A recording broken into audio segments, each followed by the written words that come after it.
Lieutenant Governor Raffy Bermejo, the Chair of the Governance Committee.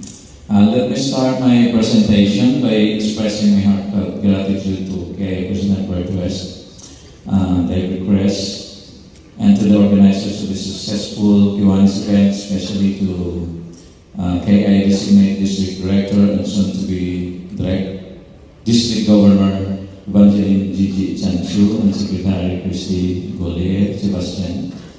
For and on behalf of my teammates in the Governance Committee, namely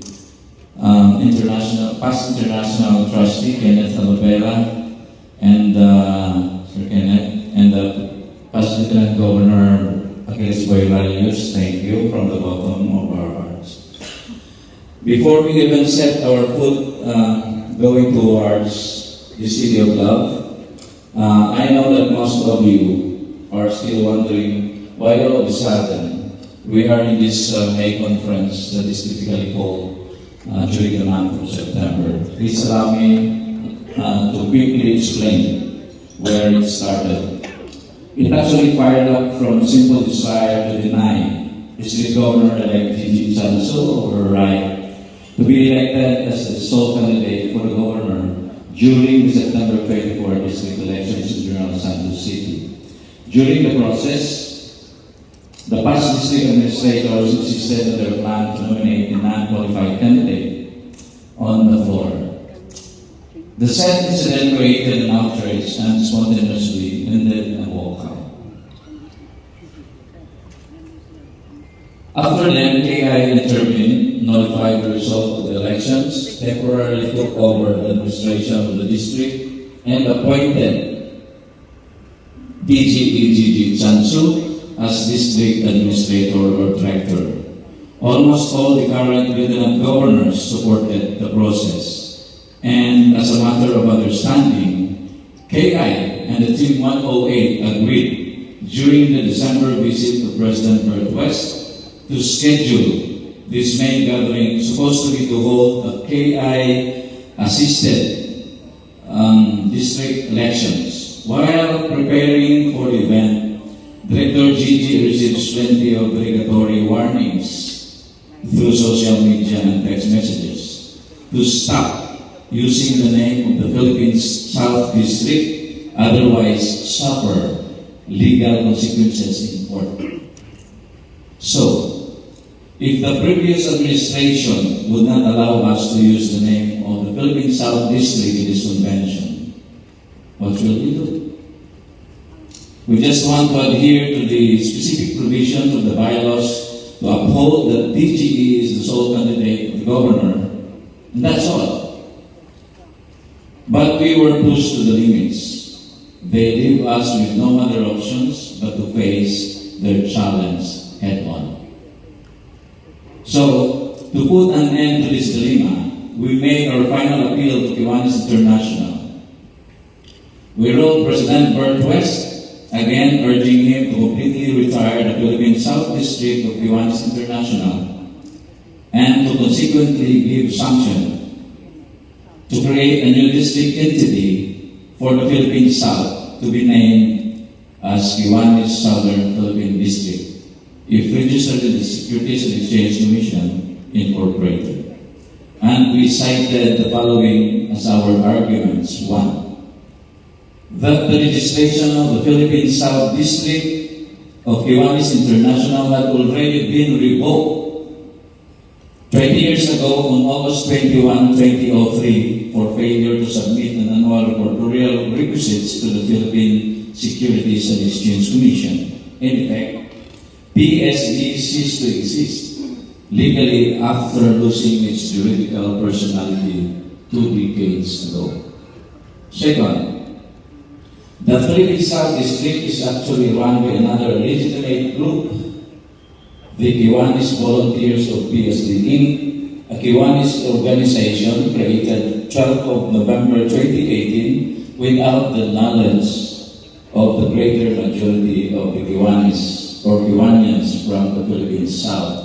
And thirdly, the most of the organizers of the above said unauthorized group are actually the same people who ran the September 24 district elections. In fact, Few individuals from the said group are the same people who filed a writ of mandamus against KI President Bert West and our beloved District Governor-elect Gigi Chansu.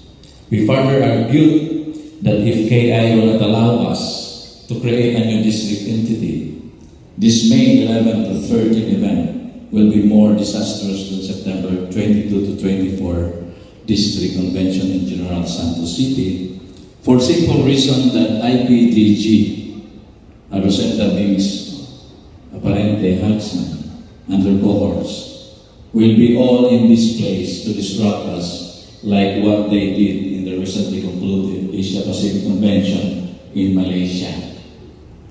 Not to mention the danger to be restrained or arrested for using the revoked name of the Philippine South District.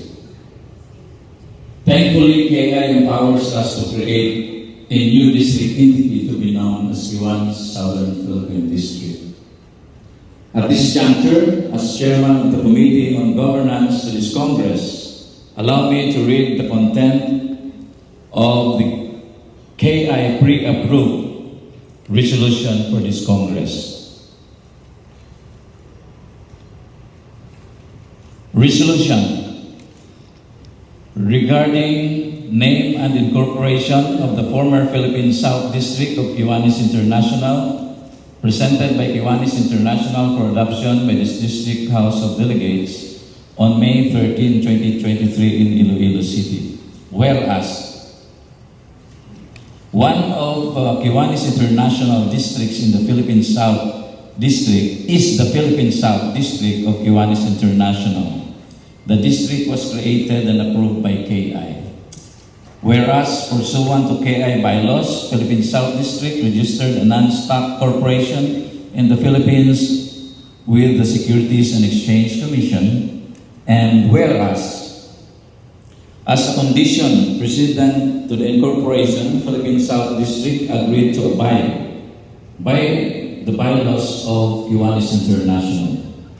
Whereas, according to Article 9, Section 19 of KI Bylaws, districts may incorporate in the same manner and upon the same condition provided for clubs. And whereas Article 4, Section 8 in Kiwanis International Bylaws regarding club incorporation provides that a club, in this case a district, after receiving its charter, may incorporate subject to the approval of the Kiwanis International Board.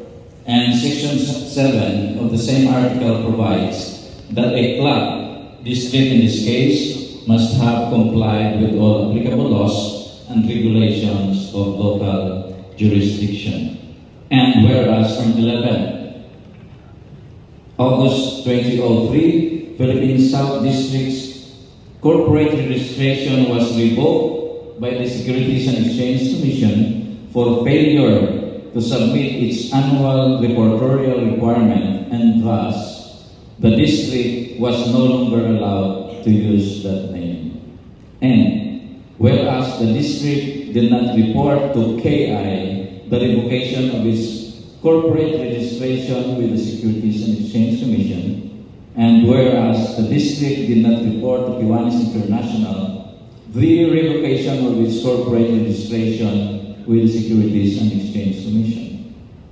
Whereas in violation of the Kiwanis International Bylaws, the district operated as an incorporated association and thus was not compliant with all the applicable laws and regulations of the local jurisdiction, the Philippines. Whereas in 2019, and without the knowledge or consent of Kiwanis International, a new corporation was registered, Kiwanis Volunteers of PSB Inc. And whereas the Kiwanis Volunteers of PSB Inc. was not the name designated for the district in its creation, and Kiwanis Volunteers of PSB Inc. was never created and nor approved by Kiwanis International. And whereas Article 9, Section 1 1 of the Kiwanis International Bylaws provides that for the purpose of promoting the best interests of Kiwanis, the Board of Trustees shall create, supervise, and control districts of the clubs associated for the administrative purpose and shall establish the boundaries thereof. A Kiwanis district shall exist to help Kiwanis clubs and Kiwanis International advance the objectives, policies, and strategies goal of Kiwanis. Pursuant to this provision, KI or Kiwanis International to control the district on October 8, 2022. Whereas a group of volunteer leaders from the district wrote a letter to Kiwanis International President Bert West requesting permission to form an entity named Kiwanis Southern Philippine District Incorporated, and whereas KI President Bert West and KI staff have received the letter and believe a new corporate bearing the name Kiwanis Southern Philippine District Incorporated should be formed. Therefore, it is resolved that the certified delegates of this district assembled at this meeting on May 13, 2023